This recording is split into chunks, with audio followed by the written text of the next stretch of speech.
the point that there was a very interesting point that you made at the time. Yeah. That I remember now, and maybe we'll work our way back to how the conversation began then, or maybe we won't. We'll see where it goes. We were talking about how all the Rebbeim had sat in jail, besides for the Baal Shem Tov and the Rebbe, right? Yeah. Right. At least that we know. I mean, there's some like indication there was maybe arrested or something. Right, but that's a more apocryphal story. Yeah. It's not part of the canon. Right, it's not a canonized story, and certainly not as a Rebbe. That's for sure. Yeah. That's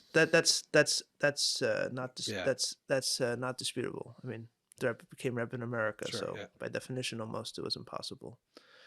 And I remember you kind of gave a explanation or a hypothesis of why that might be. It's probably the accurate way of describing it. It's hypothesis, Is hypothesis? I mean, it's a theory. Saying, you didn't claim for it to be fact. It was more like maybe this is the explanation. Ulai yesh lemar. We'll get to the ulai also. That was another part of the conversation. Okay.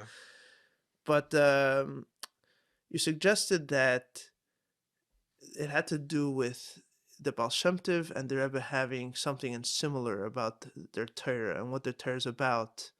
And almost that it would make sense that because of what they represent in the lineage and in the schema of Chassidic thought, that the narrative of imprisonment doesn't fit for them. Am I? Yeah. Anyway, I'm just remembering it. Yeah, I'd appreciate if I elaborate on this idea. If you'd like to. Sure. Yeah, I'm gesundheit.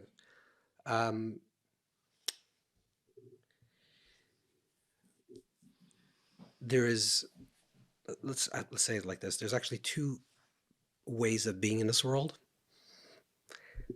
There's two ways of being in this world. One is very process-oriented, and one is presence-oriented. So process-oriented means you're starting from point 1 to point 2, and then your journey is moving forward. There's ups and downs, and there's good times, bad times. That's like a journey way of doing things, which is process. And then there's a way of presence. And presence means that you're always in the right place, the right time, right now, which is a different way of living. It's fascinating that the Rebbe once spoke about this. Chayil, I think, Membeis. Chayil. Yeah, Chayil. Okay, Chayil Membeis. The Rebbe spoke about this. And he spoke about this idea that the Sharblat, like the opening page of the Tanya, is kikar v'lechadav moed v'fichel v'afchal asoyse, and how a person has to reach belovcha, how it's kar v'lech, how there's a process, right, and how it's a derech, a rucha v'ktzara, that you're going to get there, but this is a process. It's very process oriented. Then the Rebbe said, but if you look at the Sharblat, there's no real Sharblat. So if you look at Sivas Rivash, which is like the testimony of the Baal Shem Tov, so even though it's not meduyik like the language, Alter Rebbe writes in Geras HaKodesh, but the ideas are clear. And the first opening, which is like the Sharblat of the book, is Shivisi Hashem L'negdi Samid, that you have to have the presence of Hashem at all times. And the Baal Shem Tov translates the Shivisi is the idea of Ishtavos. Ishtavos means equanimity. Equanimity means that no matter what's happening in your life, your ups and downs, you're always in a state of presence. L'negdi Samid, you're standing in front of Hashem, and you're in a state of equanimity. So that was it's a stira. It's a contradiction. Right. Because Ishtavos means presence. You're always there. You're always whole. You're always perfect. They're exactly the way you are. The Kar V'lechadav Moed means process. Right. So the Rebbe says you could say that the Baal Shem Tov is the Mayim, and it's Nar Yotze that Nar Yotze, that it came out of Gan Eden. It's like it's a Nar that's coming from the Mayim. But he says no. The Rashab writes that the Alter Rebbe's Torah is the Futzah Mayin of Secha. It's the Mayin of the Baal Shem. So how is it? It's a contradiction. How can you have the Baal Shem Tov that talks about presence, right, and Alter Rebbe talks about process? This is a shaila. Wait, one second. Yeah. I trust your translation of the words. Yeah. But the Rebbe didn't speak in English, so how did he teach presence, or what did he say? No, he didn't say the word presence. He said the word shtavos. He said that shtavos means that it's not kikar v'lech. It's not a journey. Right. It's like, and the way they're using language is there's no really difference if it's like you're feeling it, you're not feeling it, you're closer, you're not closer. It's always you're neichus by Hashem. So you're not talking about any types of journey. There's no kikarav means that it's closer to you. It's a derech. There's no derech. in a state of Ishtavis, I was translating, right? In the state of Ishtavis means there's no up and downs. That's what Ishtavis means. Equanimity means that there's no up and downs. And he touched the Alter Rebbe as being ups and downs. Yeah. That he said the way the Rebbe used the language. He says when a person reads the first Shabbat in Tanya, he has to like gartle his gartle and ready to do the journey. Interesting. Like it's a battle. Interesting. It's a battle. It's the Muhammad, like Alter Rebbe writes in Tanya, right? It's a Muhammad. It's a Muhammad between the two fascists. Right. So it's very battle oriented. Right. And Al Shem is no battle. Right. You're present. That's it. You're here. What do you mean? What's the difference? Right. So this is the question. So first of all, the fact that the Rebbe asked this question is already a big thing. Like it was never asked until the Rebbe. Like the Fidik Rebbe didn't ask the Shaila, the Rebbe didn't ask the Shaila, no one asked the Shaila. Right. So this is already. I'm giving it a pirish on this, right? All right. Okay. So. Anyway, we can make a disclaimer now, from now until the end of the podcast. Yeah, this is all ideas. Some things will be from Correct. what Rebbe says. Some things will be ideas. Ideas based. Take everything with a healthy grain of salt. Yes. So this is the question. This is the Rebbe's question. And the teretz that the Rebbe gave, the answer that the Rebbe said, that, which is a fascinating answer, is that, and again, I'm translating the answer, is that the Alter Rebbe is saying that you have to come from a place of kikar v'lecha, which means the idea of process-oriented spirituality, which is movement and growth, etc., from a place of shavisi. Right. From the places, that's the Maya, that you come from the place of presence to the place of process.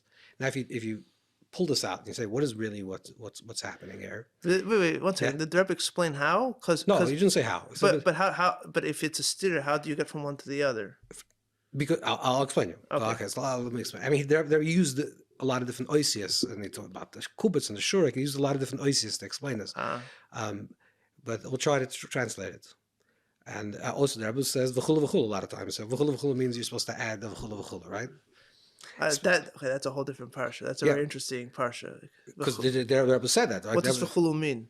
Chulu means ten l'chacham v'echmoed, like the Rebbe used to say, like now you figure this out. Like I'm giving you the principles. Now that's not how it's touched in yeshiva, but okay.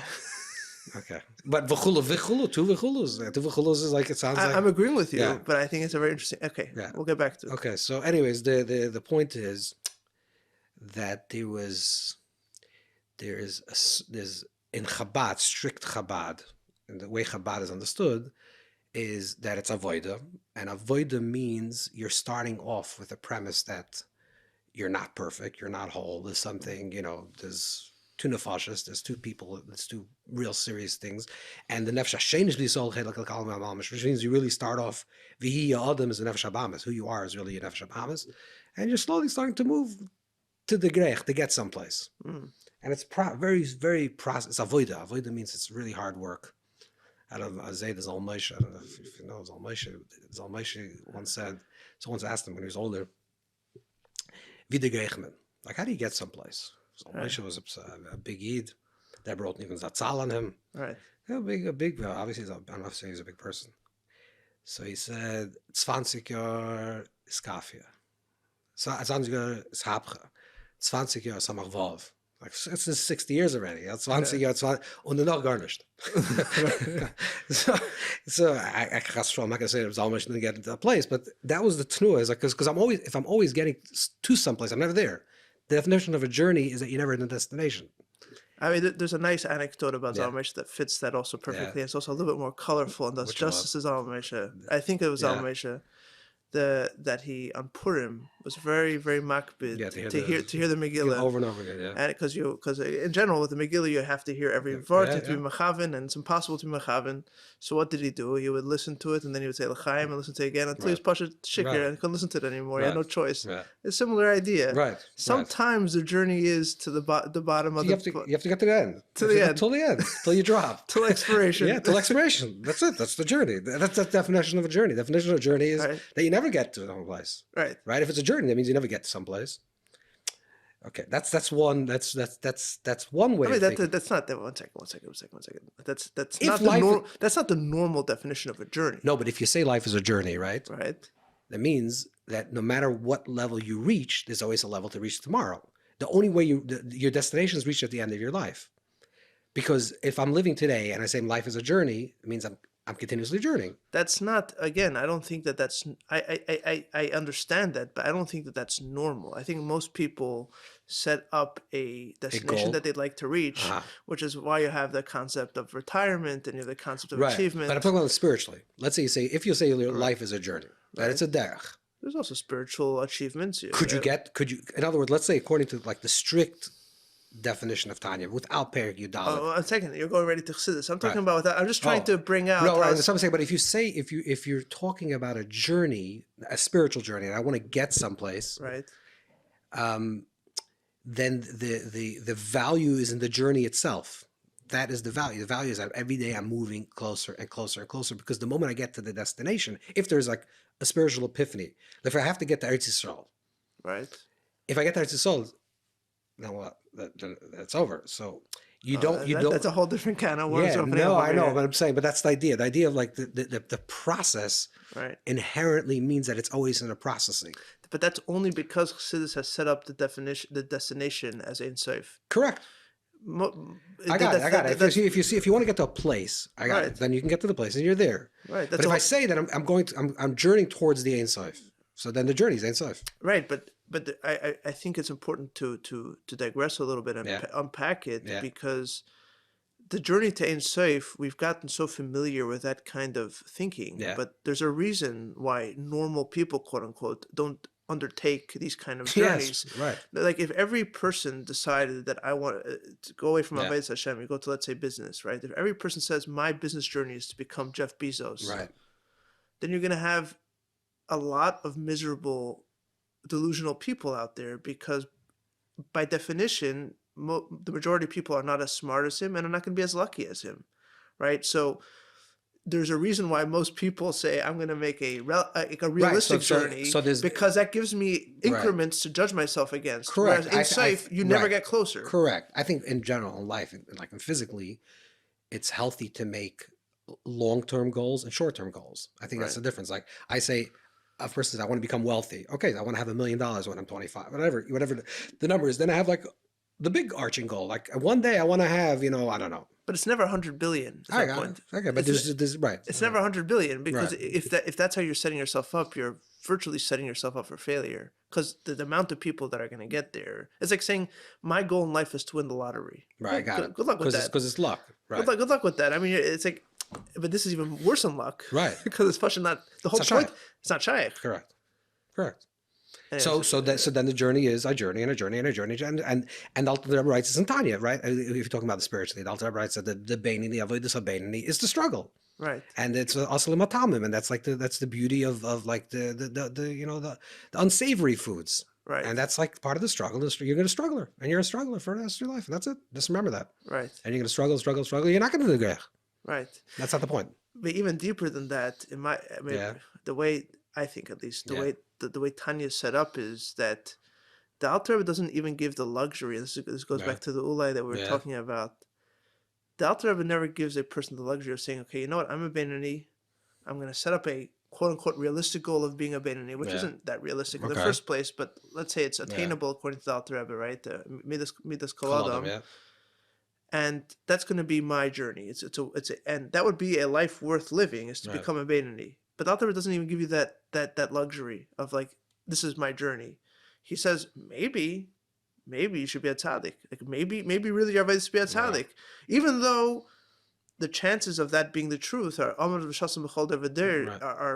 minuscule. Most people are not. The vast majority of people are not tzaddikim. But even though you're most probably a Beinoni, I'm still going to tell you that maybe you should be a tzaddik. Right. He tzaddik. Which kind of is the idea that you're talking about here, that there's always almost in a way like this parallel, but in a way complementing kind of thing. Correct. Where there's a infinite part of the journey that is impossible, but that kind of tension of pulling you towards the impossible changes what possible is. Correct. Right? Correct. So that is actually a way of going back to like this idea. This is a way, the way the Rebbe, and what he's saying is it's like this idea of ishtavos and process is how there is a possibility for process within a world of ishtavos. Right. Like how do you do that? What's the avoida of a person? Because if the Rebbe is on the one hand is, of course, the seventh of Chabad, so it's process, and there's my morim, and it's like a process-oriented state. But in the other hand, the Rebbe also talks about a different language that none of the Rebbe besides the Baal Shem Tov talked, really, like in an open way, of like this idea of Nas Chilas and B'Soifim. It's clear this idea of like every Yid's a tzaddik, and every Yid's a Rebbe, and you have to open up Yichud B'Nefesh, and you have to open your eyes, and Right. which is like, it's right here, right now. It's not about a long, difficult process to get to a certain place. It's open your eyes. You really have Yichud B'Nefesh. You really have this soul that's infinite, and you just have to open yourself to that. So then what happens with process? Like, so then what happens with all Iskafia and Ishapcha? So this doesn't happen? So there's a different way of looking at it. Like sometimes you think about Iskafia and Ishapcha is, I'm breaking myself to become something. And this is what you said in another way of saying it. Or I'm breaking myself to show that I'm actually there already. It's very different. So if you talk to a chassid there about Shab, I'm just giving you again this hypothesis. I talk there about Shab's chassid. He's doing Iskafia and Ishapcha, meaning ich bin garnished, and I have this taiva for this orange. That was like a big taiva those days, or an apple, let's say. And you can use a metaphor for any other thing. Right. And I'm saying I'm going to break myself. I'm not going to do this because I'm bigger than it. And by breaking it, I'm becoming bigger. I'm going to climb the ladder. Yeah, exactly. So and I'm showing myself, and I can become bigger than this. Right. And the Dora Shvi, or the Malchus, or the Kesser of this is, this is the idea of this immediacy of presence, is that you don't need that. Watch it. You're going to break yourself, and it's going to show you not that I'm becoming bigger. It's showing me that I'm actually not bigger than this. Mm-hmm. How do I know I'm bigger than my taivas? If I can control myself. If I control myself, it shows me that I'm actually I'm not a person that has taivas. I happen to be also a person that has taivas. But in my nefesh, who I really am, is beyond that. So in a way, it's a return to the roots of the Baal Shem Tov, of the Pintali. Correct. With like it's like a shleimus of chassidus. The Rebbe speaks about this in other memoir, but not in this context. I'm going to be honest, not in this context at all. About klal the pratik klal. There's a very big theme in the Rebbe that there's a klal. There's a klali, if you want to use this. Then there's pratim, like the details, which is process. And avoida is memoir mishvus. A lot of memoir speaks about how you have to take the klal and all the pratim and bring it back to the klal. Klal, prat, then klal. Right. But then the second klal is a klal that has all the pratim. Right. The first klal has all the pratim. It's just it's oil. Right. The Torah Baal Shem Tov is oil. It's pure oil. Right. There's no pratim. There's no process. There's no development. It's not. Here it is. This is the way it is. Comes Chassidus Chabad and develops from Amayam Chutza, develops how we're supposed to live our life in this way. And the Rebbe is the shleimus of this, the completion of this Torah is, okay, now we're going to take the pratim and draw back into the klal. That's going to be the hybrid between Shivisi and Kikar V'Lecha. Well, that's the idea that Chassidus talks about Seif Ma'aseh Machshav Tchila, I think, right? Where, in every creative work, you have the initial concept, and then you have, but to take the concept into reality, you need to get involved in a lot of the weeds. Details, exactly. What color paint am I going to use? What pigments am I going to use? What canvas? Correct. And it gets it gets terrible for any person. It's very hard. It's complicated because your idea is diminished in many ways, and it feels futile. And I had this wonderful painting I wanted to make, and now I'm worrying about some silly color. And then eventually, the goal is to get back to an idea but this time this idea is solid. It's solid. It's fleshed out. It's real. It's practical. So that's like the there's it says Tzaddikim, right? It says in Svarim that when what a person says, what a tzaddik, especially a nasi, says at the end of their life, is sort of the pure Torah that had to come out. Right.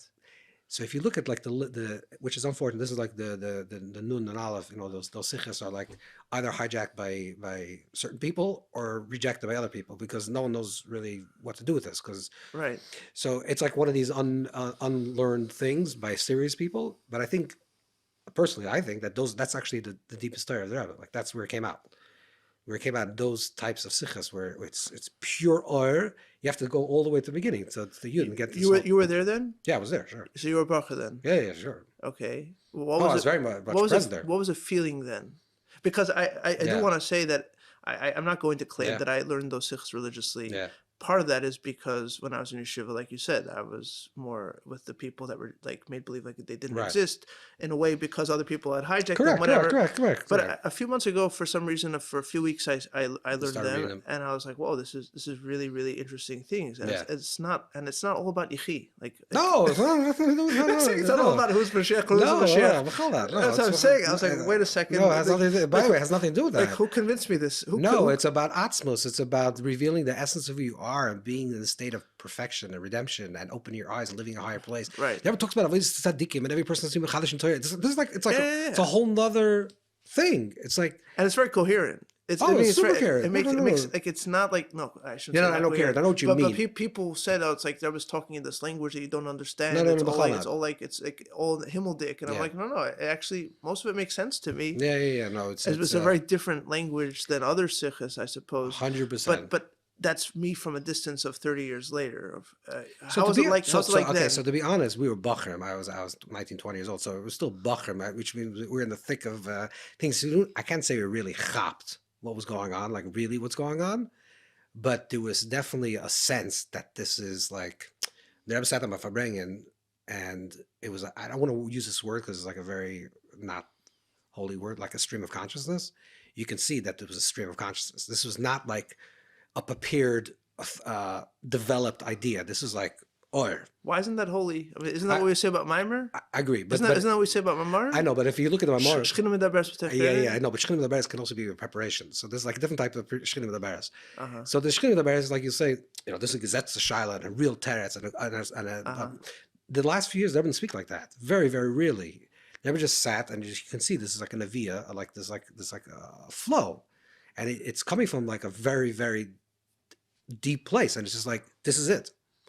It makes sense out of it. They'll go figure it out. And I remember sometimes this is what I have to give. Yeah, this is like my essence. This is I'm pouring myself out there now. I'm not giving you a theory. I'm not giving you another Rambam and a Rashi. None of that. Not anymore. We're past that. We're past processes. I'm going to give you what it is.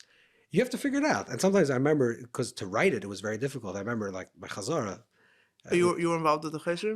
It's all my friends. So I was like, that was all. But I remember we were all used to talk about it. It's like, what do you do with this? Like, how do you write it? So this is actually a difference between two different writers, but some of them, I'm not gonna say who and who. Some were very much more logical. They try to make it a very logical, sequential thing, and some were much more let the oil like shine through. Right. And there was actually two. One was probably Yiddish, a difference in Hebrew and Yiddish. Yeah, exactly. So it was different. So the Yiddish is more like the way it was. Right. Hebrew was much more developed. But it was very interesting because you felt that there was something happening.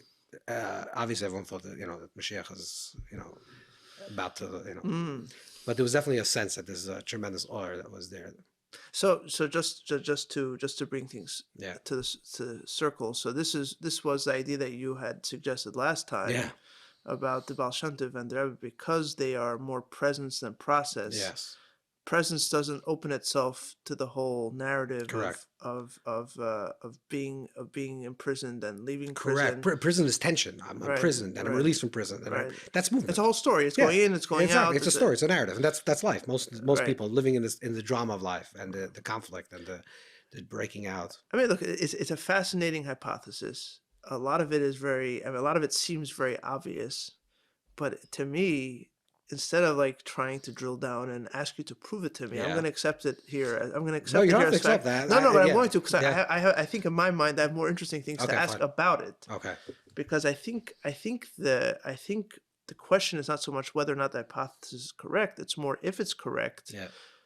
What does that mean? That's the most important question. What does it mean? Because there are a lot of, to me, just thinking about it now, very radical things that can come out of that. For example, and I'm probably jumping to the more like radical one, but why not? Yeah, I don't want to miss it.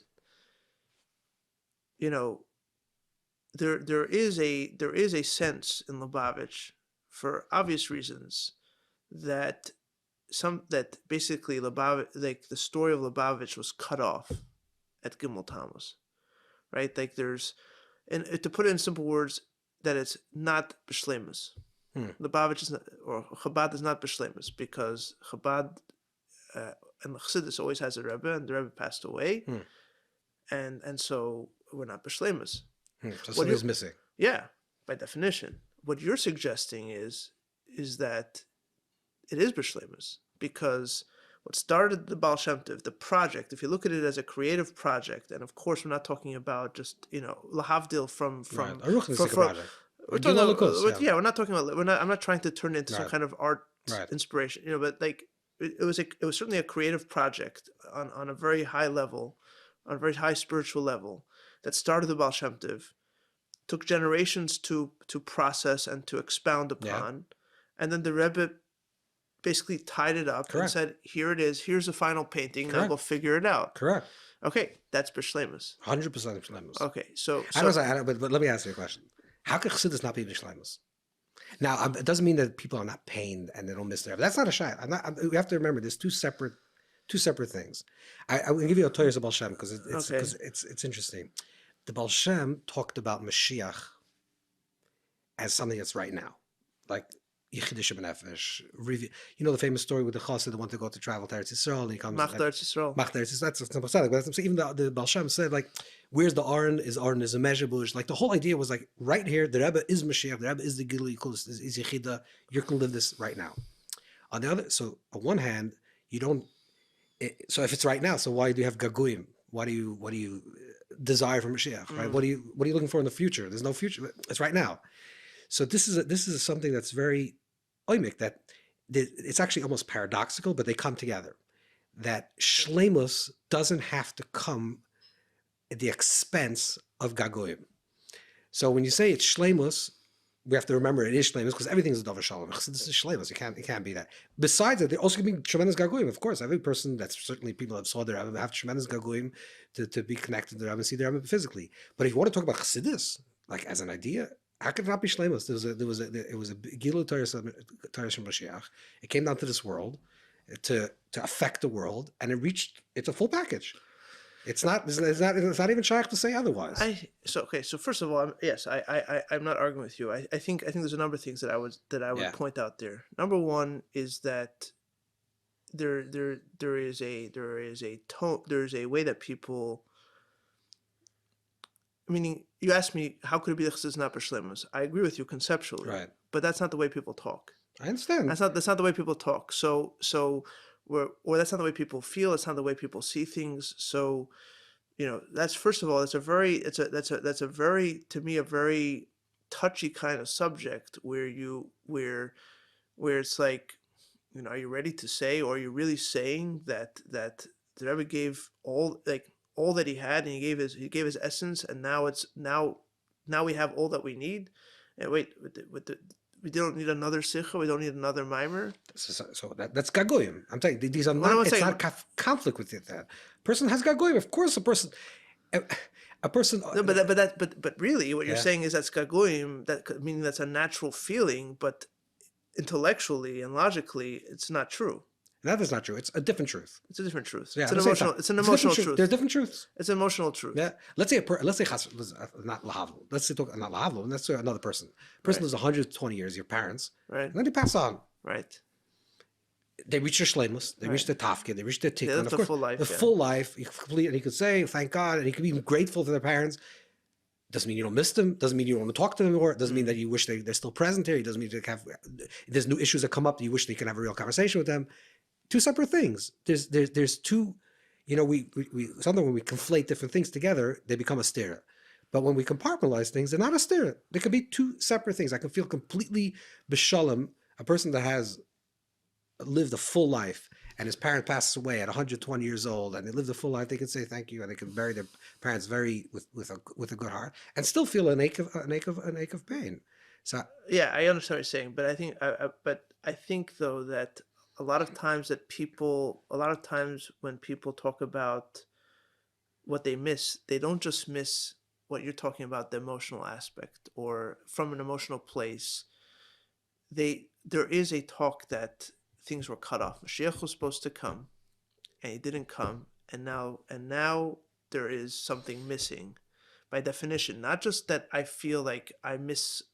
You see what I'm saying? Yeah, now you're talking about Mashiach coming. Now, no, but I'm talking in general. So I'm talking about in general that Lubavitch today is missing something, but not just missing that, on top of what we have, we also want that, but that we're pushed missing.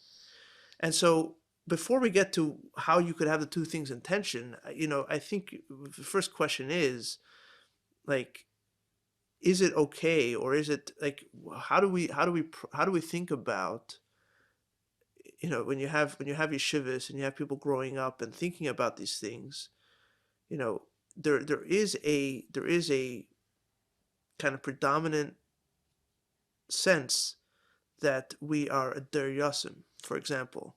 Der yasim is more than saying that and thinking that is not just gaguim. It's a sense of being incomplete. There's a chesser, and I think, by the way, that's a chesser. That itself is a chesar, because I think for I don't want to say this as a big statement, but I think a lot of times mashpiyim today, certainly certain mashpiyim, are storytellers. Which they do is they sit around Bachar and they tell them stories that happened in the past. Right. Now, for me, I love it. Personally, I love it. Why? Because I was there. So you remind me. You love Zecharinas. I'm like the Rebbe. I appreciate Zecharinas. I don't love Zecharinas. The Rebbe never talked about Zecharinas. I'm not a nostalgic type of person. Okay. Because you have to live in the now. Because right. My Rebbe is the Rebbe. The Rebbe never talked about the past.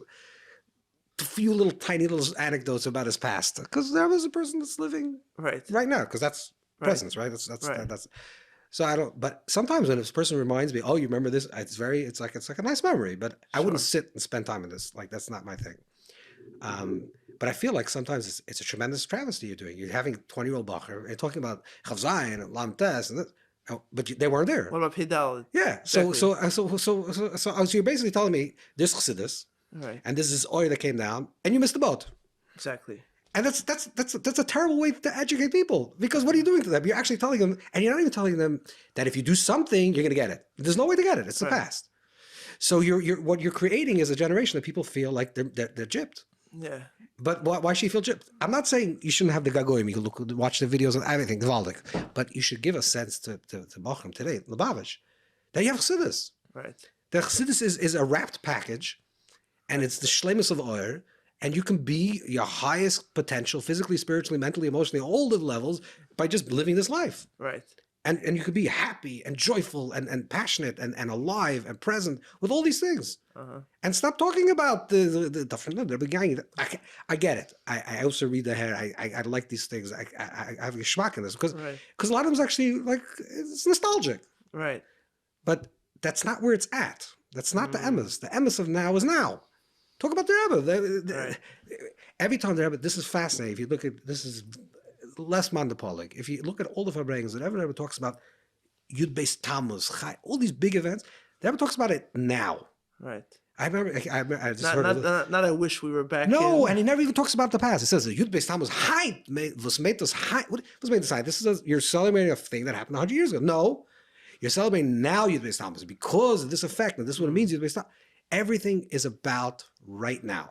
Right. And how do you live right now in the highest shlemuslik way? So stop bubbling about the past. Right. Stop this reminiscing about the past. Yeah, I mean the psychological. I don't want to dwell on this too much because I've spoken about it in other episodes, and I also don't want it to. But I think I do feel a need to point it out again, like the psychological damage of telling people that they miss the boat. And that they live at odds with time itself. Correct. That's the most devastating thing. Because time is like one things in the world that you can't fight. Correct. Right? So what are you telling them? You got no grip on it. No, and there's no way out. And like you're supposed to cry about the fact that you were born late, and it's like, do you know what you're telling? But this is hepech. I don't know. You believe in Ashkacha Pratis. You believe in Toys Baal Shem. I mean, we believe in these things. No, we can't speak at two sides of the mouth. So you end up having people who are upset at the Eibishter for putting them in this time, but that's and not but the cognitive dissonance that it does to your brain, and you the amount of pretzels you tie yourself up into to justify these things. So forget about the negative, which is this. So let's talk about Chassidus. Let's talk about what is right now, and inspire people in this present moment. I don't mean to dwell on this. No, I'm saying, but that's what Chassidus has to be. It has to be an alive, living, present thing. Absolutely. Just like the Rebbe was a live, living, present thing. And the moment you live in nostalgia, you're actually saying that the Rebbe Gimel Tammuz actually happened in a real way. Because if you say that a tzaddik, even Pinson Nikar Chaim, means that the living presence of the Rebbe is present in Tafshin Pei Dalet. Right. And if you say that it's Tafshin and you're reminiscing about Tafshin Lamed Tes, then you mean that the Rebbe passed away on in Gimel Tammuz. When he's saying that tzaddik is alive, it means it's alive. Hmm. It's present. It's now. I mean, it's something interesting. It could be completely off, and it could be a grobazach, whatever. Yeah. I mean, the comments will judge me, but I was thinking about it the other week. Like, when does Chassidus end? When does Chassidus get to the end of its rope? By the end of the last Rebbe or the end of the last Chassid? And okay, that could sound like I'm just Right. being a smart aleck, Right. but like obviously the answer is the end of the last Chassid, right? It's when the last Chassid is gone that Chassidus is over, right? Because as long as there's a Chassid of the Rebbe, right? As long as there's a Chassid of Chassidus, it's Yeah. still there. But you could go even deeper, and I think in a more serious way, and say every Rebbe started off first as a Chassid. Like, what's the core of Chassidus? What's the core? What's the actual like hot nucleus of Chassidus? Like the Alter Rebbe, when he was appointed by his friends to be I forget what the word was, but to be the continuation of the Talmid of the Magid Mezrich, he still appointed himself. He made a Rebbe for himself. That was Mendel Vitebsker. Why? Because you have to be a Chassid. Even and I don't know if you saw it anywhere else. I don't know if this has to do with this idea of Hishtavos and of presence, but like I don't know if there was any other Rebbe where you saw his level of being a chassid as much as you saw it by the Rebbe. Yeah, that's a whole big thing that you're talking about. But yeah, I happen to agree with you, of course, because the Rebbe was let's go like on a high super level to maybe understand. The Rebbe like represents Malchus, which is. And on one hand, Malchus is less than Megarekulum, doesn't have anything on its own. Right. Other thing, it's reflecting everything else. Right. So this is like the ultimate. I mean, you can talk about the Rebbe for today to next year, and not even understand even Hashem is Menayo, but they used to say, I think it's all Moshe said that a Chos versteht in the Rebbe, wie a Katz versteht in the Levana.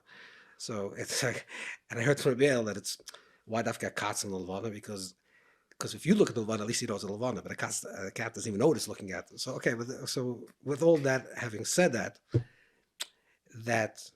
where are we holding over? I forgot what I was my train of thought. that there was Chassid.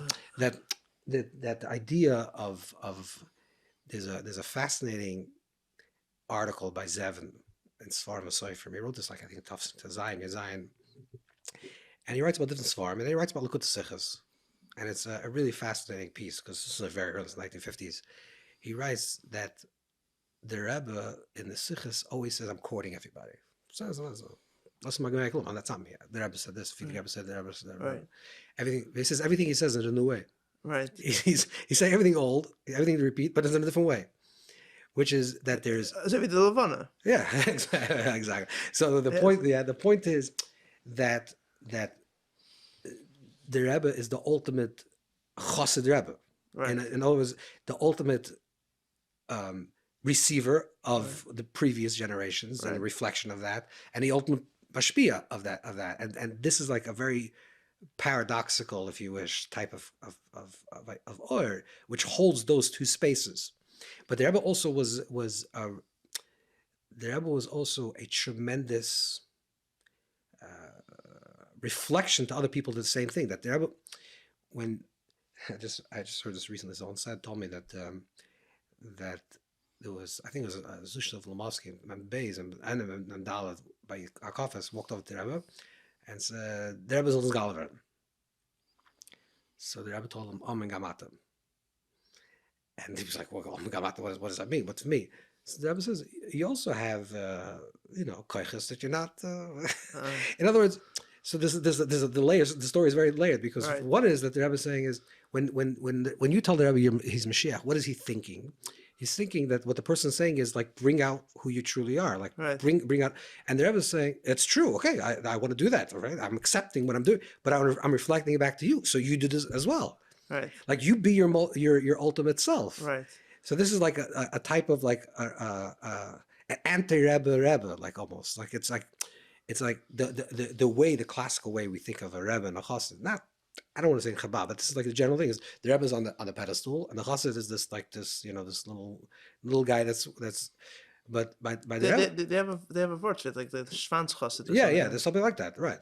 And that was, and the Alter Rebbe, the Teres Chassid about was very much that the Chassid is, or like they used to say, Chassid Shtik Rebbe. What does it mean? It's like you're supposed to they did say that a Chassid is a Shtik Rebbe. by Chabad, but The because Chabad said that about themselves, or yeah, others said about no, Chabad. by Chabad Chassidim used to say that Chassid is a Shtik Rebbe. Pshat is that you're supposed to reflect that greatness. You're not supposed to just accept that greatness. You say, okay, so the Rebbe is great, so I'm great. Like that's what it's supposed to do. It's supposed to evoke the greatness within you. Not just by riding the coattails. Yeah, no, exactly. The forget because Okay. that's Polish I'm Chassidus. saying not like my Rebbe is bigger than your Rebbe. No, that's therefore I'm big. color. That's color. Yeah. So there's another city of color. Yeah, I'm a warning. no, Yeah. it's fakert. It's like my Rebbe is big and therefore I'm big and everyone's big. The Rebbe's a Rebbe Kali Soul. So the Rebbe wanted. The Rebbe's okay. I'm going to live my greatness. So okay, let's all do this. Let's do it. Let's do it together. Right. I mean, if you think about it, if the Rebbe is talking his emes, then how could it be that you have a different emes? Correct. Pasha doesn't make sense. Correct. Right. Unless I mean, I'm sure there's a hasbara of what the other side of the coin is. Like, why did the Rebbeim of Chagas think differently? I'm sure they had a there's another svar. Yeah. I'm sure they had a reasonable opinion. Maybe there's an idea that certain part of emes is pasha not shaykh to others, and they can only have it through skash tzaddik or something like that. Yeah, I mean, it could be. It could be there's something like that, but it seems like the idea here is like as so many other things in Chassidus Chabad. It's you take the idea and you take it to its radical conclusion, right? If this is emes, then it's by definition emes umatum. Yeah, emes is not limited to right. Correct. And but the reason I made that point before about like what's the center of the is that you know, I mean, and now I'm thinking even more. Like when Yud Shvat happened and the Fidikar passed away and there for almost a year, I think if we're going to be serious people, we're going to say they were seriously refusing to do it. I don't think there was a game going on over here. Okay, I mean. The one hill I'll die on is that Rebbe was not a cynical person, right? He was very, very. It was real. No, it was a very like there was never a game ever. It was always very, very straight. Right. So it doesn't make sense to me that I'm trying to wait for someone to tell me and that's going to convince me. And like sometimes you read these yomanim and like, oh, this guy said this. Right, and that's what happened. And I was convinced by some cute line. I don't buy it. Personally, right. So the Rebbe said he didn't want to become the Rebbe, right? What is that? Wait. He was content, or he was maybe not the word content, but he was prepared. That basically what happened after Gimel Tammuz would happen after Yud Shvat. There would be no sitting Rebbe of Lubavitch, and he would go on with his life as a chassid of Lubavitch, I imagine, and of his father-in-law, right? Like, how's that even a thing? Like we have to, like Gemara. You have to take the Kosata Daituk seriously. I'm not. No, trying but the terrace is Gibel Tammuz. In other words, the Rebbe did it. In other words, when you're saying about what Yud Shvat, this is a very important thing because when you're saying what happened Yud Shvat and the Rebbe, because when the Rebbe became Rebbe, when he finally decided he wanted to become Rebbe, he became Rebbe with the same hanacha of not becoming a Rebbe. That's what I'm getting at. You understand what I'm getting at? Exactly. In other words, it's the same hanacha. It didn't change. The hanacha is ich nicht Rebbe. I'm not the Rebbe, but I am a Rebbe, and therefore, it's the anti-Rebbe. Right. No, you could even say that the Rebbe became Rebbe to show everyone what it means to be a chassid of a Rebbe who's passed away. Correct. Same idea. Almost like correct. That. Yes. And it's not correct. I'm not even making. The Rebbe said this all the time. Correct. It's Yud Shvat was a precursor for what happened in Gimel Tammuz. It's the exact same thing. Right. The fact that they didn't want to make it up is showing that you can be a chassid, a full chassid.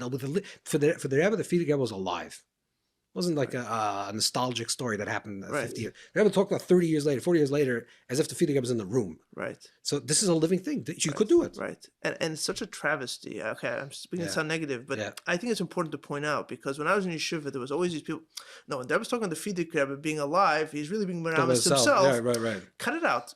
Right. Maybe you know the drushim. Yeah, he never once said that on himself. But there's also pshat. Yeah. There's also pshat. When there was talking, he's talking in the language to be understood. On at least also Correct. on a pshat level. Maybe Correct. I'm sure there's other levels too. Correct. And so there was saying that the Frierdiker Rebbe is here, and that therefore we're all chassidim of the Frierdiker Rebbe. Yeah. He means it Yeah, because yeah, that for him pshuto. is his truth. 100%. Now you could be a chassid of this Rebbe who's a chassid of the Rebbe, but really that's every. Every chassid is a The Rebbe was a chassid. chassid of the Frierdiker Rebbe, who was a chassid of his father, yeah. and was that's and yeah. So I think once you bring it back that way, it's no longer a hypothesis. That's what the Rebbe was saying all along. 100%. It's understandable why. And this is where I think we come back to the next question about the tension, because I can understand why people would say, I see where you're going. It's a dangerous place you're going. This is not the right way to go. Why? Why? Because you are going to a very comfortable place. I'm not saying that's what you think. I'm saying, so you moved on. You're okay with being Pascal with Thomas. It's the opposite of moved on. I'm just saying, I can see what people would say. I got it. You're basically you've moved on, and now you're justifying post hoc. Like, I don't want to live this, begagoyim and bitter and angry or upset about living in this time. Right. You don't want to live that way. It's uncomfortable for you. So you've concocted this whole theory post hoc to deal with your cognitive dissonance, to untie your cognitive dissonance. And maybe. Actually, I could see, like, there is always that chash that when something makes too much sense, it's close to hefkeres. Okay. Yes, I think. Okay. But I think when you say, look, wait a second, the Rebbe spoke this way. So then the next question is, how do you make sure not to get too comfortable with it? And I think I'm going to remember just mention one anecdote. Going to something that you mentioned earlier, and then we'll continue from there. Is that I heard that Zalman Sarabransky, who lived in Australia, came back to Australia after Yud Shvat, I think, and he told, I don't know which other chassidim were there, Kluvgant maybe, only a couple. Yeah, he told them that he had met the Ramash at the time. So this is between the two Yud Shvats, and he told them, this is what I heard. I think I heard it from Asher Farkash, who was in Australia as a shliach before Reb Zalman passed away. I think so. I think that's the provenance here. But he said there was a tzubrachene freilachiyid. That's excellent. That's right. And so that kind of ties back to how we've discussed up to this point, where the Rebbe was a prototype of a chassid that manages to live after Yud Shvat with both tremendous gagoyim and tremendous simcha. Correct. Okay, how do we do that? because I got it. So how do you do this? I think every person has to figure out for themselves which part is leaning. There has to be a balance, right? So which side are you leaning? Some people are leaning with a very, I'm present, and the Rebbe's alive, and there's oir, and there's chassidus, and I have no gagoyim. I'm fine. That person has to work on his gagoyim part. You have to watch some more videos and try to remember. Great deal. You're too comfortable. You're too comfortable. It's not moving. It's also if you're a person that's living mamish with gagoyim and you're always with sipurim and maisalach and that happened in the past, then you have to start living with the oil that's present right now. I think you have to be in the middle space between tremendous gagoyim and tremendous presence and tremendous simcha. Like this is a good analogy. Tremendous brachenkeit. If you talk about this on a very super level, this with Mashiach. I mean, if you talk about forget about the whole conversation of Chassidus and Rebbe, but if you talk about Mashiach, and you're talking about Mashiach is Chiddush B'nefesh. On one hand, Mashiach means I'm revealing the Chiddush B'nefesh B'nafshi. On the other hand, you say I'm Chakal B'chol Yom She'yavri. Right. So what is it? Chakal B'chol Yom, but I'm Mashiach, and the Mashiach Glu Pratis. So this is the content. This is the paradox that we have to live with these two things. And I think if we're pulled in one direction, they have to be pulled in the other direction. You pull in the other direction. We have to figure out a balance where we're in that space where we're not getting too comfortable. Or we're not getting too nostalgic, that we're alive and our kids are happy and our families are happy and our home is saturated with joy and simcha and chassidus and Rebbe, and it feels good. There's no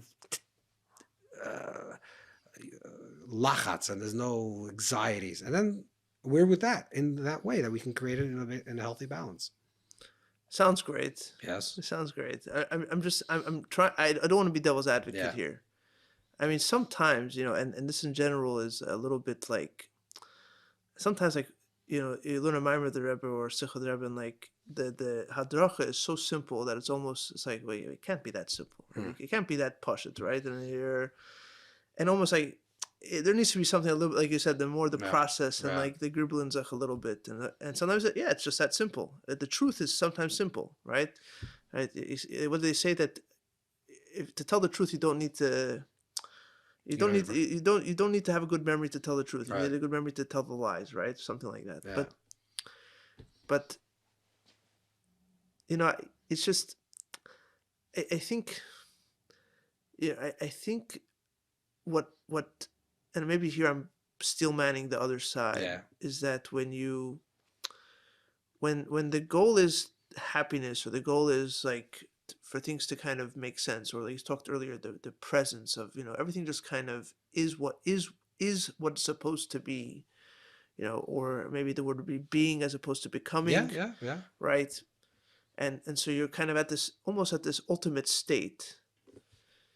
It's very easy.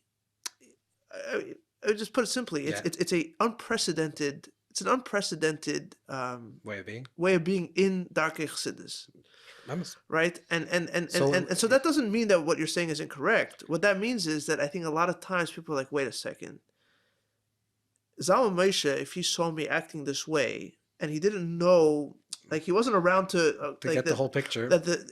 He would pull his pants down on me. There's no shaila. There's no shaila. That's Bechal. You pull it past on you. I'm saying, but even if you're doing a scafe, I just want to say, you know what I right? mean? No, I absolutely do know He what you would say, mean. he would say, well, you figured it out. Right. We had to spend 60 Right. years, Harvin, Correct. and you are. right. So first of all, like I said before, I'm not saying you shouldn't do a scafe and a zapi. Remember, this is the conversation. It's not, Yeah. A person has to work and has to be an oivid Hashem. I'm not saying that. You have to harava. It's the holding these two things together, Right. which is really the complicated part. Which is you're harving from a place of fullness, you're becoming from a place of being, but you're harving. Because like you said, sometimes in a place of being is okay, everything's good, I'm shalemos, I'm shalom, I'm full, I don't need to do anything. But no, you need the harvan, you need the process, you need the chabad, you need the whole thing. That's the shlemos. Now you're asking, how did it come about? So the answer to me is, the very simple answer is that it's the Rebbe. In other words, when there's a nasi, and a tzaddik comes onto in this world, they open up new passageways of being. That's the Rebbe is not teaching another knech. It's not another ktsas or netzivis. It's not another pshat in the Gemara and a Tosfos. Right. That's not what the Rebbe is. Like the Rebbe could say another pshat in the Tosfos, but it's not the Rebbe. The Rebbe is a gilui of a new or that comes down to this world. So the new or that came down to this world, and Tashin Yud starts already, and Yud Aleph Nisan. But the new or that was revealed into this world is a new way that was it's a psichasatir sinner for a new derech. So it's not true. It's a new thing. So if you say this is like the oimik pshat. Like on one level, the Rebbe is. I'm going to say something like this, that you can say this about certain Rebbe. I don't want to get like proteus, but like most of the Alter Rebbe.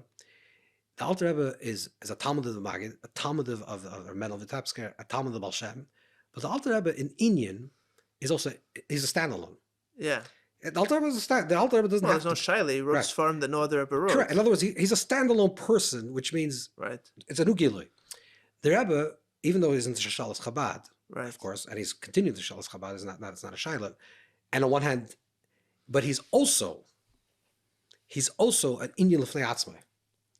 The Rebbe is the Rebbe of Chabad and the Rebbe of the world. The Rebbe is a Nasi of the generation, which means that the Rebbe gave a new possibility to the world for people to act. A new type of avodah. You're right, Zalman Moshe would not understand it because he was not connected to this or. And even all the Chassidim didn't chap it. And this is, I think, people are just starting to understand it, just like the Baal Shem. When the Baal Shem came in and Pasach HaSatzina, a new or came in this world, most people didn't chap what the Baal Shem is. They didn't understand what he was talking about. Yeah. 99% of even the Baal Shem had 5-6 people that knew what he was saying.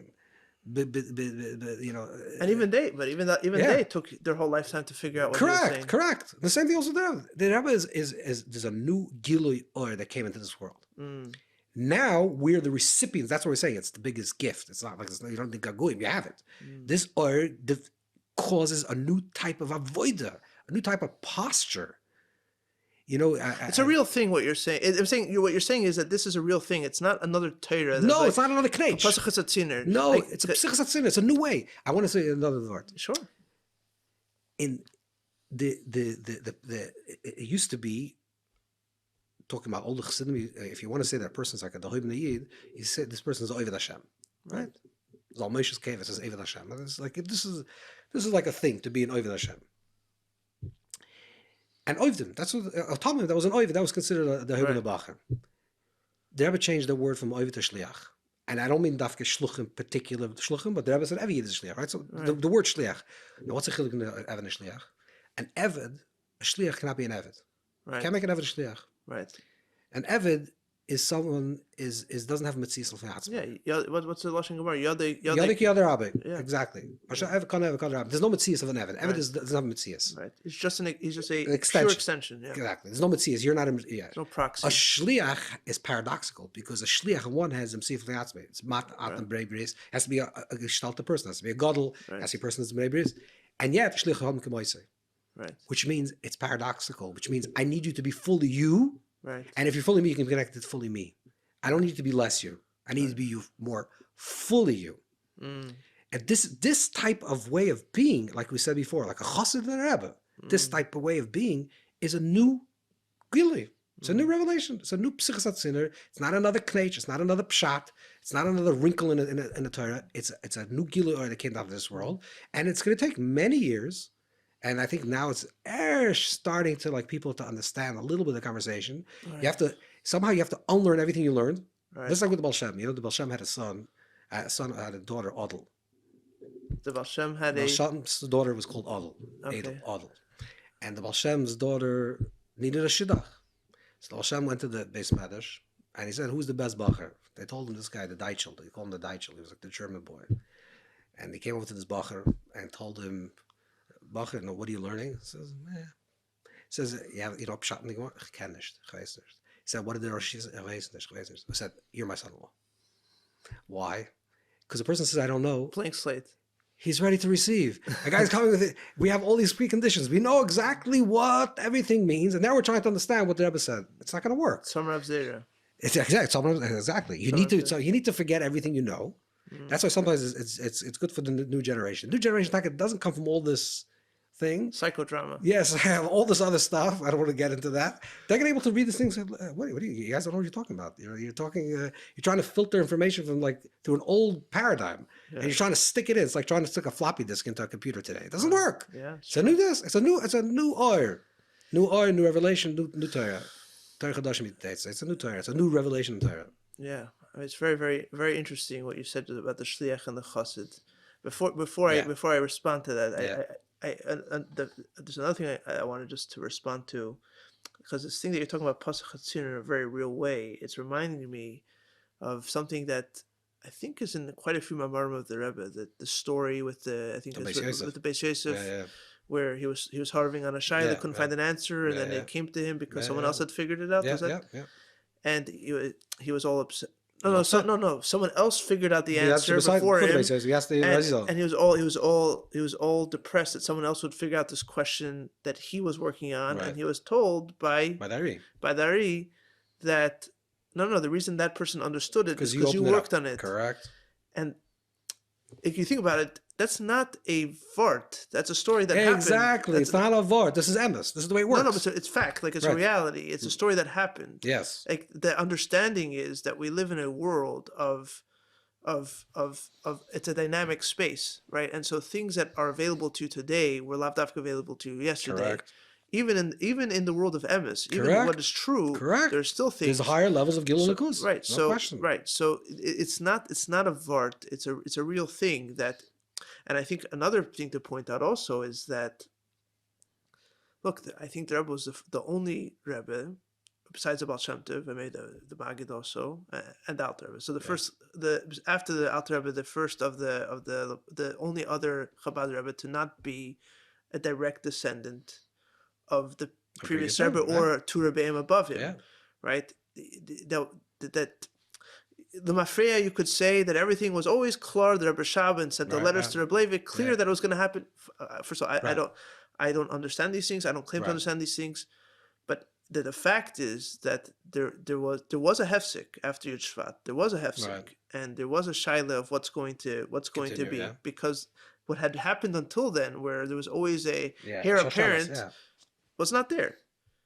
And so instead of looking at that as something that you have to either fight about, and who was the chassid who was makabel right away, I think there's something very powerful there. It's not, to me, I don't see it as a chesaron. I see Absolutely it, not. That is the word of the Rebbe. it's a It's new, it's a knech in the Rebbe. it's a new tkufa, and Exactly. the way you described how Zalman Moshe would not understand it, because he wasn't there for that kind of hefsek, that Yeah. moment of what would be the word, that rupture. Yeah. He wasn't fissure, there. yeah. He would not understand it, and in many ways, that's a tension that you could see Lubavitch has been wrestling with for decades, where the older Chassidim didn't understand the younger Chassidim, 100%. and then people trying to fit a square peg into a round hole. Correct. This is the big machlokes between Chabad culture and Rebbe. This is really Right. what happened after Gimel Tammuz. I don't want to talk negative because it's not the point. But what happened after Gimel You'll leave Tammuz? that to me. Yeah, no, what happened after Gimel Tammuz? The Shemtivs. No, what happened after Gimel Tammuz? Just to do with me. Yeah, but okay. What happened after Gimel Tammuz is that no, Chas Shalom, I don't think against the Shemtivs. So this, It's me. yeah, It's fine. Yeah, you. What happened after Gimel Tammuz? You're saying the tension between the Chassidim, the Chabad culture, and the Rebbe. Oh yeah, I'm saying what happened is what happened is after the Rebbe started, after Gimel Tammuz, a lot of people reverted back to Chabad culture, which is like the Rebbe. So we're going to drink mashke and eat herring with our fingers. I'm not against. I'm for. I'm not saying it. But that tnua is because the Rebbe was such a new chiddush. Yeah. That it was such a consistent but also different, like a chiddush of but also nuanced continuation, but also nuanced in such a different way that a lot of people that actually didn't make sense. Like, how do you fit eating herring with your hands? Is not Rebbe culture. Right. Now, is it positive? I'm not talking about that type of the malchustik. The Rebbe wanted people to walk around like kings and princesses, right, with beautifully dressed and beautifully presented, and right, not megushim. I'm not talking about megushim, but this and for early Chassidim faket, the more I don't want to say grotesque, Soviet and more Tashkenti.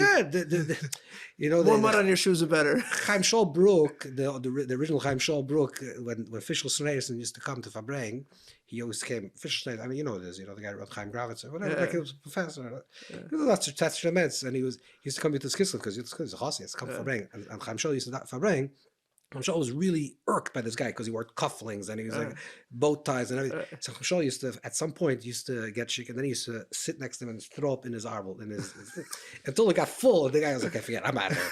But Chaim Shaul is the hoib in the Yidden. There's no shaila. It's the big chassid. But he once said he used to go with dirt on his clothes. He said that has a Ravav big day. It's a big thing. You know, I go to Marcel Shabbos. It says ein Ravav. If you have one Ravav, you have to go full. This is a certain truah for what he was, for where they lived and what they were. That was the emes. That was the oivin. That was the oivin then. I mean, you're skipping. I don't know if it's bekavana. You're skipping over the obvious example, and that's the whole thing of for Kelishklach. Yeah, no, 100%. No, because over there, the Rebbe clearly came 100%. Out and said, "Don't drink." Correct. And by and large, everyone said, "That's one thing we're not makabel." Exactly. What's shot? It's taka crazy. It's crazy because Chabad culture is so strong. Right. It's so strong. It's after hundreds of years. You understand? Right. It's not that it didn't come out of nowhere. Right, of course not. And even present like Chassidim should look. No, like you're a bacher in yeshiva and you want to fabring. If you're a serious bacher, you want to fabring. You want to feel something. You see the Alter Chassid. The way he got somewhere was getting a little bit shaker. Right. And he's 35. And he's not. No, but I'm saying even the older Chassid is 60, right? Who's putter from the Zera, right? But like you see this, and he's doing it, and you're like, okay, so I'm going to wait till I'm 40. I'm going to be. Who even knows I'm going to be from at 40? Exactly. And that's I'm saying that tension is so clear. 100%. It's all over. Because how else do you explain that what would seem to be the obvious an easiest gzer, and by the way, the only gzer I think that Rebbe made. Yeah, very And simple. very Gzeira. easy to follow, and Yeah. very delineated. Like it's not. And you have to think, why did they make a gzeira of this? Because he knew this is like one thing that's very hard for people. Well, I think there were stories of. No, I'm saying Chil why a gzeira? Oh, Like, why gzeira? what can you suggest? It's not a suggestion. You have to make a gzeira, and even that people And nobody listen. listened. Nobody listened. Yeah. It's unbelievable. It's unbelievable. So I think what so going back to this shliach and eved difference is that ultimately it's not so clear cut, because before Chassidim were Chassidim, they weren't avadim, right? Yeah. But No, I'm saying, but I understand what you're saying about the shliach thing. It went from eved Hashem to shliach. To me, that the way to understand that is simply the word that comes to mind when you talk about that, and it came to mind when you mentioned it, is trust. Is trust. Because what really differentiates an eved from a shliach? Nobody trusts me. You trust your eved. You trust the shliach. Yeah. You trust your eved. You don't really trust your eved. Yeah, You don't trust your eved, right? And there's an eved neman and an eved pashat, but you don't really trust your eved. And if you trust him, it's only in the fact that he won't steal from you, but not to represent you. A shliach you trust for serious matters, right? And I think that is something, and it ties back a little bit before. How do you not get too complacent? Right. There is a sense that you talk about Chabad culture, and by Chabad culture, I think also to clarify, you're not talking about just the way Lubavitchers dressed or the slang. You're talking about deep culture, Russian culture things. Yeah. Deep culture. The idea that a chassid would trust himself is ungefragt. It's ungefragt. What do you mean? It's the bigger the question, the more obvious you have to go ask the Rebbe, right? And that continued through their shvi. Yeah. A lot of times it seems to the Rebbe's chagrin, figure it out. Stop asking me every single detail. Many times. Right, but that culture continued, and there's a reason to it, because at the end of the day, I'm forgetting the lashon now, but you can't sof kol sof a person. That a person always. You're biased, but also a kol p'sham t'chasav. You have self-love. You're biased towards yourself, correct, by definition. And so I think there's just a feeling of I don't think the typical chassid trusts himself nearly as much as the Rebbe trusted him. I agree with you. But there's a reason for it. I don't think it's just pashut. I don't think it's just silliness or laziness. Oh, I agree. It's a culture thing. It's also the word bittul is like misused and misunderstood. And instead of bittul was understood, or the way it was conceptualized is like ich bin garnished. I'm nothing. I'm nothing. And there won't so Chaim Shalom Daich Farbrengen, but actually there was said in Farbrengen also that Mi Ani Amani is the biggest clip of this generation. Mamish. Yeah. That means Mi Ani. This is the biggest clipper. Right. The biggest clipper is that people say, I'm garnished. Because so nothing amounts for you from your life, because I'm nothing. So what do you want from me? Right. And the Rebbe is saying, what do you mean garnished? Like the Rebbe told him, Zusha, I believe that you can be the greatest person in the world. For you, your potential, you can be the greatest you. Right. You don't believe in it. Yeah. Believe in it. Right. Trust yourself. Believe in it. Right. Again, it's very negate. Again, the tension, because if you say, I'm because to the ego, and you get so I say there's this check and balance system where you can say, but the trusting of the self is essential. So it boils down ultimately to a mashpia. That's what it boils down to. What do you mean to be? Meaning it boils down to having a real mashpia. So that's why the Rebbe made us. It's like part of parcel of the Rebbe's oir that he's entrusting you. He says, okay, Asel Harav. Right.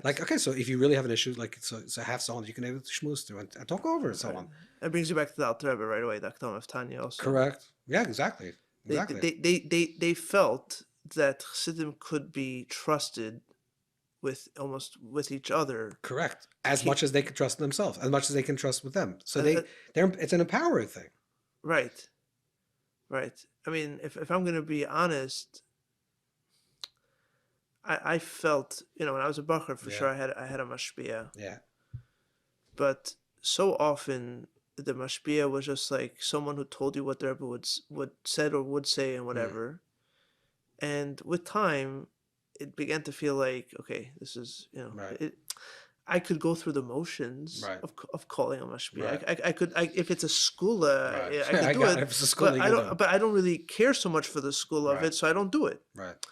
And I'm not. It's not anybody else's fault. I'm not trying to deflect to someone else, but I feel like you're right that for it to work, you need a mashpia. But for the mashpia to work, they have to have the other side, Correct. which is They have like to own it. the goal is not to. The goal is not to deflect on the hard questions and to play it safe on the Correct. hard questions, right? Ultimately, we are ultimately the time the time that we live in now is one where in many ways there are no more illusions, right? Because it's interesting what you said before, that like people are only beginning to understand what the Rebbe was saying, right? Meaning to say, if I understand correctly, that back in the day when the Rebbe was saying it, they didn't understand what the Rebbe was saying. They didn't even begin to understand what the Rebbe was saying. On their level, yeah. Right, Yeah. right. And you're not the first person who has made that kind of expression, right? A lot of people say, like, we only understand now what the Rebbe meant when he said X, Y, and Z. Now, The Gemara says it also, right? right. So, That's something that also I don't Right. understand. Like the Gemara says it takes 40 years to understand the Rebbe. That's talking about a regular Rav and Talmud. Then we've said that a Rebbe and Chassid is a whole nother level of this, Right. and somehow it takes us 40 seconds. Exactly. Yeah. How? Yeah, split second, exactly. How does it, like, how is there no, like, a regular Rav and Talmud takes 40 years. Right. You've said that the Rebbe is much bigger than a regular Rav and that you're smaller than a regular Yeah. Talmud, and yet Right. the 40 years has somehow collapsed. Correct. It should be way more than 40 years, right? And so what you were saying was, or what came out from what you were saying, is that back in the day, the Rebbe was saying things, and people, by definition, because we're not at that level, people were not understanding fully, or even beginning to understand what the Rebbe was really talking about, right? But there was an illusion that they were. There was an illusion that they were, because the Rebbe says, the Rebbe haste, Right. you do. And you think that you're walking in lockstep and everything, there's no lag, and you're totally current with what the Rebbe's thinking right now, right? You're totally current. Today, nobody has that illusion anymore. Nobody thinks that, like, the way to be a current chassid is to be up to date with the latest sikha and the latest gossip and the latest Right. the You mean latest there's yoman. external trappings that allow people to believe that. Back then, there's a lot of noise. A lot of noise, yes. A lot of noise, and maybe it's the best noise ever. Right, the best in history, yeah, but it's noise, yeah. But we're human beings, Right. and if it also comes back to just pure, honest math, right? You say that the Rebbe is this massive Talmud Chacham. He's a massive person. He's talking a few hours on Shabbos, right? Like, how is it possible that you can be current with all of that? The math Right. just doesn't add up. Right. And yet there's this feeling of, like, those days you were current and today you're not current, I agree. right? And I think today you're more current than then. Well, you have more of a chance of being current, Correct. because at least you know that you're not current. Correct. That's correct. Correct. At least you don't know. And Right. then you can be opening yourself up to what you should be knowing. Right. You have the humility to say, okay, because then you're busy. You're busy. In those years, Right. what was a Chassidish bacher, and not some version of a Chassidish bacher. Obviously, a Chassidish bacher still learns, but let's say the guy is not learning. It's like a mimish guy. He's running. The Rebbe came to go, and he says, and he's doing like he's really in the zone. Right. He's actually a pustakeli, but no one knows that. You know what I'm saying? Like, What was the sense back then? Because what was the sense back then? Did people really? What was there a tension back then? Do you remember? Yes, there was a huge tension. There was. Yeah, very big. Because the very serious guys sat and learned, and they were considered Chassidish bacher, but to be really Chassidish bacher, you had to waste a lot of time. So there was always that tension. Yes. So because this is something I've always been really curious about. I didn't realize that you were. I thought you were a little bit younger, but if you're already 20 by Tov Nun. Yeah, So sure. you were a proper teenager in the yeah, mems. Yeah, sure. So when the story with Hey Tavis happened, Yeah. and the famous story, which to me almost encapsulates this whole You were there thing that with you're talking screaming? about. Yes, when Yeah, I was when you were watching the Rebbe, I was actually, yes, yeah. Yeah. So explain It's to me. bizarre, by the way. I thought, yes. So, So, yeah, what what was bizarre? I'm not gonna say who I was standing with, but today they're big crazy chassidim, and I remember I was standing with two of my friends, and the chassidim a lot, and it was just there was a sense that you should really leave. Like, what do you? Wait. Tell the story though. Tell the story Oh, properly. oh, you talk about the Rebbe came out and started screaming. Yeah, but tell me I just know. But I didn't say the story Oh, now, I wasn't oh, there. So okay. What I remember. I mean, yeah, this is what I sure, remember. sure. There was coming out. I think he was going to the oil, and This is after Hey Tavis. after it was, A few days after Hey Tavis. yeah, and I have a vivid memory of the Rebbe scream. I can see it right now. Like, it's clear to me. You were waiting for the Rebbe to come I out. was standing 30 feet away from the Rebbe. No, but what were you doing So there? we're standing. Everybody's waiting for the Rebbe to come out. Yeah. What do you mean? Okay. That's what the. The Rebbe's going to the oil, and we're waiting for the Rebbe to come out. To the mikveh, but he was going out. It was like an Okay. early afternoon. And we were standing there. Again, I don't remember the exact dates. This is all verifiable somewhere. And I was standing That's there. for a different podcast. Exactly. This is not my sugya. And I was standing there, and the Rebbe came out, and they started screaming. Like at first, everyone ran to the Rebbe because they thought the Rebbe was saying a sikha. Because the Rebbe, there was not. And I remember, like, we were mamish like 5 feet away from the Rebbe, and I heard the Rebbe say "fegelichem bosom." This I remember that was screaming like those cooked in a fegelichem bosom, something like that. What did he mean by that? Like, what are you looking at? Like, what are you doing nothing? And then I was like, this is not a sikha, by the way. This is not. But no one really knew what to do. So the first moment, everyone was like just Total shock. Total shock. Huh. There was a guy. No, but he passed away. There was I forgot his name. There was a guy, Cohen. He used to stand right when the Rebbe came out. It was like an older bacher, and he just stood there like this, like a gelam, very like quietly. So it looked like maybe it was normal. Like that was the scene almost looked normal. Then people started on the happening so everyone started dispersing, but there was still screaming. So what do you do? Right, you can't leave him to talk to you can't ignore him. You can't ignore him, but he's saying basically, leave, go learn. What are you wasting time looking at people? Right. Like, go do something productive with your life. But it was like a shtickle like tension, because if you hide, and there was still screaming. By the way, there was like this. It was a ruch screaming also. It was not like, but he was pointing fingers. It was a very serious thing. And I remember standing where I moved like maybe to the library, like that far. But I remember standing behind the rock, and a few guys were with me said, "No, you have to lift up your head. You have to, because I was screaming at you. You have to makabel it." And it didn't feel right, but we stood up. So he pointed at you? He was like looking at us, and with both hands, not like this. It was horrible. It was all you know. But 1 second, watching the Rebbe go to the oil was midi and b'yeme. Yeah. So why mitamal? First of all, it was after people singing the whole night and getting drunk. It was a culmination of this. So why mitamal this time? Because there was a lot of drengzig. The bachen kept. Usually when there was 3-4 guys, 10 guys. This was like every day, hundreds of bachim standing there. No one to yeshiva. This was a Yitzhak Klal. Yeah, this was a Yitzhak Klal. That so many people should be there. Yeah. This and also the whole Torah. I was an old Torah then. So there was no young bachim then. Right. That was not. That was. But this is just. I think the Rebbe always felt this way, in my opinion. Yeah, it makes of course, sense. It's a First of all, what are you guys doing? Yeah, what are you doing? You're not becoming a bigger chassid. No. By correct. No, I don't think so. But to be fair to those people, if I was living in that time, I could see why they would feel that you would. You know, it's funny. You could feel like you're missing the boat if you're not. You see, you're thinking like now. When we were around, the Rebbe was. We said there every day. And no one bechal for Gimel Tammuz. No, I don't mean by Gimel Tammuz. No, if there was available to you, he's available. He's available to see, so you want to go see. When it's Bekavidik, it's right. No, in other words, to be a bacher in those days, I'm sitting with my Gemara. Yeah. And a few of my friends go out of 770. Yeah. I mean, nobody lived in 770 those days. Yeah, anyway. Very few people. But we're talking about, from my experience. Like, I'm sitting in Zal, like, carving on a Gemara. My friends go see the Rebbe. No, I'm learning a Gemara. What, do you think your Gemara is better than Okay, so that's something. That's 5 minutes. I'm talking about you from Bolitaria. That was like a whole trek. You have to leave in a half hour. No, but I can see why people would. I can see why people would think that. Like, ultimately, there's, in those. Meaning, I think you have to be fair, even though I wasn't around then. Yeah. But I'm just guessing that in those days to be both like to commit yourself to learning Gemara when there's something so much bigger than you, just right there next to you. Yeah. It was hard. You need to really trust yourself. Yeah.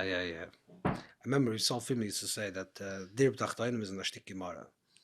And That was his line. You talk about Yeah. Dir B'Tachtonim, what are you going to go put on Avtzon, and what did you all think about that? The guys that were serious.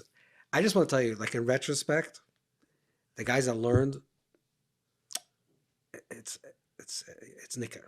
It's Nicker. Yeah, it's Nicker. Unfortunately, it's Nicker.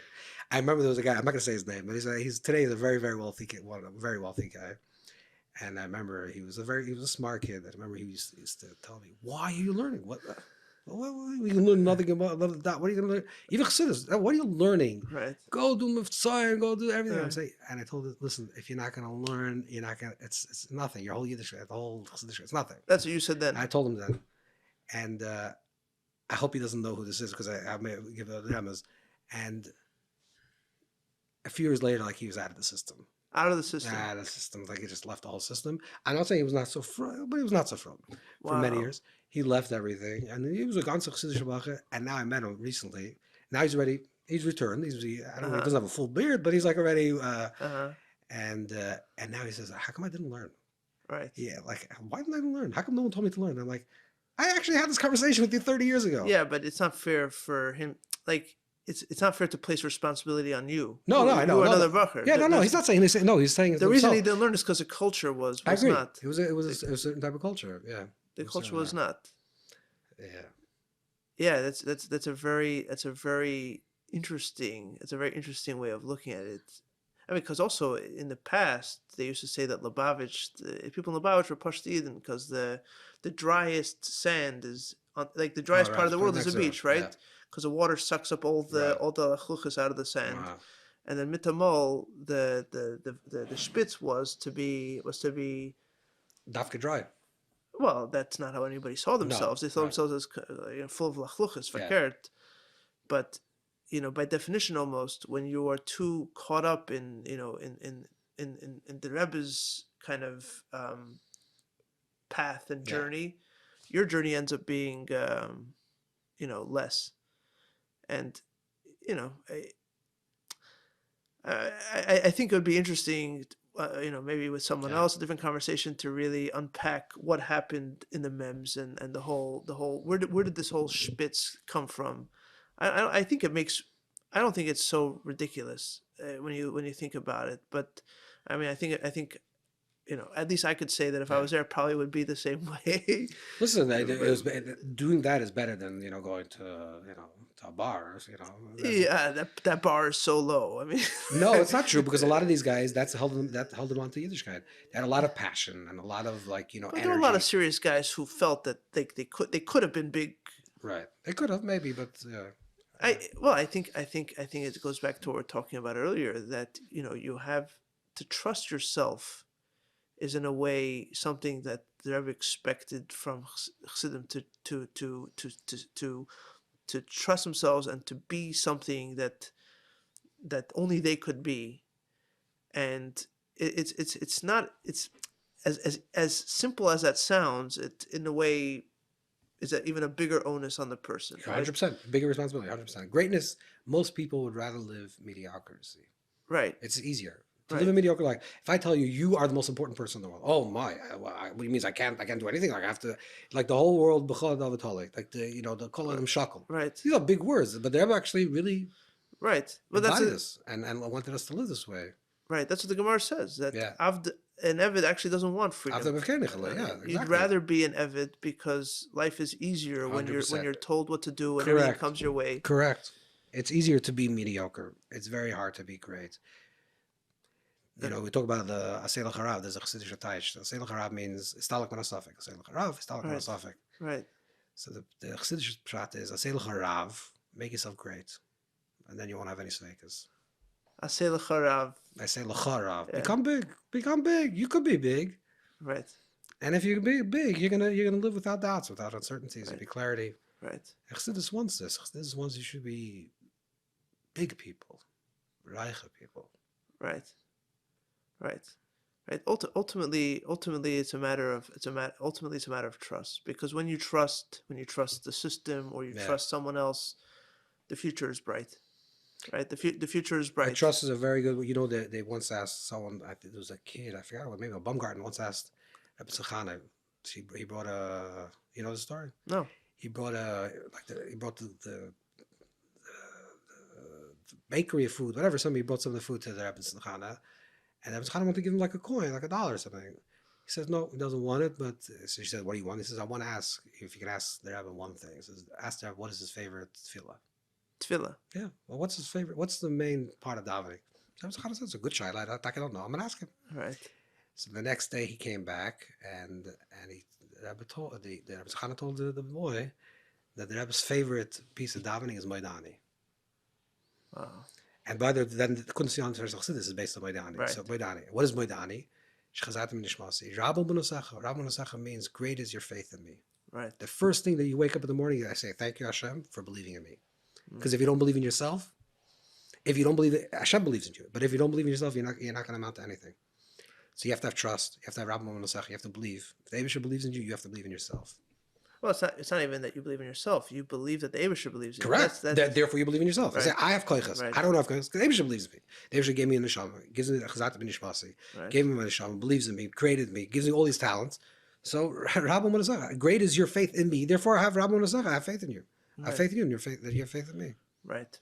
Right. This is the foundation. This is the yisoid. Yeah. Look. Ultimately, I don't think there's a choice, because the alternative is Avdos, and of any time in history that is not going to work, it's this time. It's this time, and it'd also be a very sad way to live anyway. But I just don't think it would work. It doesn't work, and it's not going to work, and it's depressing, and it's right.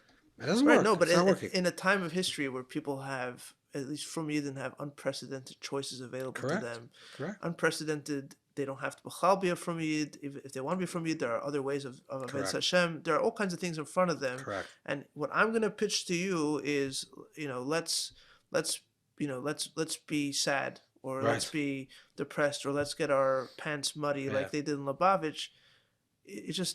I don't see how it sticks. And the good news is, from what you're saying, and it's a beautiful message, is that ultimately the it's all there.